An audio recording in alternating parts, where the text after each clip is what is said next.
Good morning everyone, I am Kaya Rumbawa and my topic is on page 120. So, start sa crime solved. So, makonsider siya as crime solved if naani nga mga elements. First is the offender or perpetrator has been identified. So, kung mahibalan or ma-identify na sa mga police ang name, age, and asa siya nagpuyo, then mao na siya ang first step sa crime solved. Second is, the offender or perpetrator has been charged based on evidence. So, mag-gather sila evidences to have a sufficient and credible evidence like physical evidence, testimonial evidence, para ma-prove yun na ang kanang nga tao mismo ang nag-commit ana nga crime. So, next is the offender or perpetrator has been taken into custody. So, after nila ma-identify ang kinsa na nga offender, and after nila malocate, then next is arestuhon na nila. And next is the offender or perpetrator has been charged before the prosecutor's office or court of appropriate jurisdiction. So, ang police officer is mag-file siya complaint affidavit and supporting document dito as sa prosecutor's office kay para mag-start na gyud ang legal process kay if dili mo gud sila mag-file o complaint affidavit, then matawag ra na siya as under investigation or person of interest. So dili pa gyud mag-start ang legal proceeding gud. So next is the elements beyond police control prevent the arrest of the offender as when the victim refuses to prosecute or the death of the offender. So, naagay mga circumstances na dili makontrol sa mga police. Like, for example, kining ang victim is dili gud sila mag-refuse sila na filean og kaso ang kato nga perpetrator. So, wala gyud mabuhat ang police officer. Or kung ang perpetrator naman is kanang namatay or kanang ni adto sa laing bansa or kanang nagtago-tago gud. So, mao na siya ang mga situations na dili kontrolado sa mga police. So, next is the arrest of the offender can solve several crimes or offenders may be arrested in the process of solving crimes.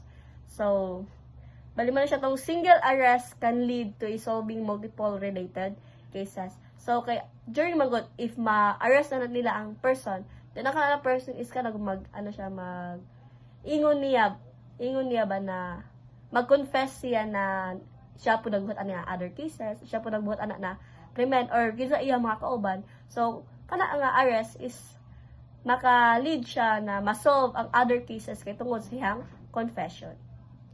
So, next is the crime cleared. So, makonsider naman ang crime na cleared if nani nga mga tulo ka elements.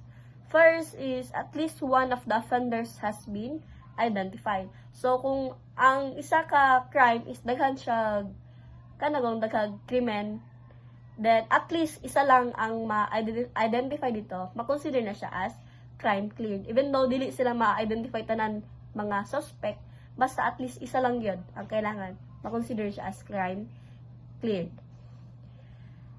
Next is there is sufficient evidence to charge offender. So, same ganina na mag-gather ang mga evidences ang mga police to have a solid evidence and credible evidence para ma-prove na ang kana nga tao is sila or siya gyud ang nag-commit sa kana nga krimen. Next is the offender has been charged before the prosecutor's office or any court of appropriate jurisdiction. So, as I said na same lang ganina na kailangan mag-file or kailangan magpasa ang police officer dito sa prosecutor's office o complaint affidavit o supporting document para mag-start na ang legal process. So, the summary difference between the crime solved and crime cleared is that sa crime solved, dapat na-identify nila itong perpetrator, ma-file nila ang charge, and most especially, dapat ma-arrest nila or na silang custody ang katong perpetrator. Unless na lang kung na atong mga uncontrollable factors god na dili filean sa victim or katong namatay or ni ato sa laing bansa. So, katong nga mga factors is dili ito kontrolado sa mga police. That's why dili nila ma-arrest ang kana nga perpetrator. So, sa crime cleared naman is that ma-identify nila ang perpetrator, ma-file nilang charge, and dili necessary na naa silang custody or na-arrest dapat nila ang perpetrator. So, ma-consider po siya as crime cleared as long as ma-meet to nilang tulogod ka elements. Dili siya necessary na dapat na silang custody para ma-consider as crime cleared. So, that's why a single element alone is not enough. So, dapat ma-meet to nilang tanan elements para officially label yun sila as crime solved or crime cleared. So, dili pwede na, ang isa lang dito ang ma-meet. Dapat katotanan ng elements ang mahimo or mabuhat sa mga police officers. So, next is ang crime solution efficiency or the CSE. So, mao ni siyang percentage nga magpakita how well the police officers solve crime. So, included diri atong mga cases nag-handle sa police station in a given period of time. So, bali, mao gani siya mag-answer sa question nga, sa tanan recorded na police blotter, pila lang dito ang na-solve sa mga police officers. So, na siya duha ka categories, no? First is ang peace and order crime solution efficiency. Second is ang public safety crime solution efficiency. So, first is ang POCSE, which is nag-focus siya sa peace and order crimes like murder, theft, rape, robbery, and etc. So, ang iyang formula ana is maune. Crime solved divide total peace and order index times 100. So, remember yun to always na ang 100 is constant yun na siya. Dili siya pwede ilisdan or baguhon.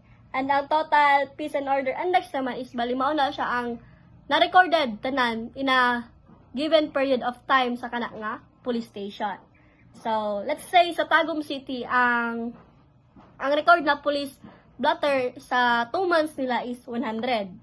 So, 100 is ang nabuhat lang nila or ang na-solve lang nila anak na crime is 65 lang. So, 65 divide 100 is 0.65 times 100. So, ang answer is 65%. So, sa 2 months sa Tagum City Police Station, ang ilahang peace and order crime solution efficiency is 65%. And next naman is the public safety crime solution efficiency. So, nag-focus ni siya sa public safety crimes like reckless driving, illegal parking, noise disturbance, or operating a vehicle without a license.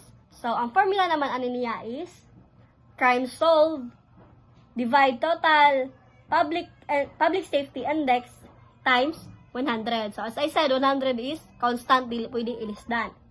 So, let's say sa Tagum City, sa ilahang 3 months, is naka-record sila 200 crimes sa public safety. So, ang ilahang na-solve lang sa 200 na crime na ilang na-record is 120.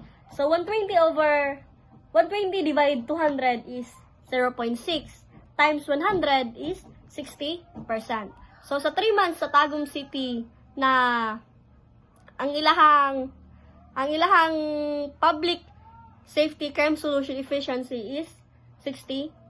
So, bali mo na alhang total na PSCSE. So, that's all. Thank you.